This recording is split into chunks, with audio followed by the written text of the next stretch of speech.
In today's video, I'm going to teach you how to remove a custom domain from Vercel. This process is straightforward and should take you around 5 minutes to complete. Let's walk through the steps together so you can follow along easily. First, you'll need to log into your Vercel account. If you're not already logged in, make sure you have your credentials handy to access the platform. Once you've successfully signed in, you'll find yourself at the project dashboard. This is your central hub for all things related to your Vercel projects, and you'll be able to access specific projects you've worked on.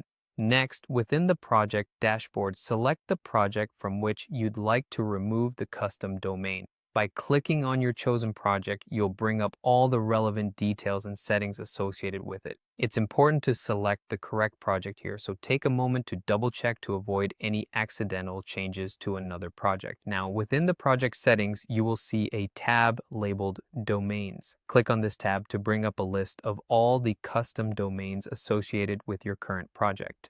This section specifically handles the domain settings, so any modifications related to domains, including the removal of one, will be done here. Browse through the list of domains until you find the specific custom domain you intend to remove. Once you've identified the correct domain, you'll see an Edit option right beside it. Click this to proceed to the next step in the removal process. After clicking Edit, you should see an option to either remove or delete the domain. The wording might slightly vary, but the intent is the same, to dissociate the custom domain from your Vercel project. Click on Remove or Delete and you'll be prompted to confirm this action. Finally, confirm the removal of the domain. This confirmation step is crucial as it ensures you are fully aware of the change being made and prevents any unintentional deletions.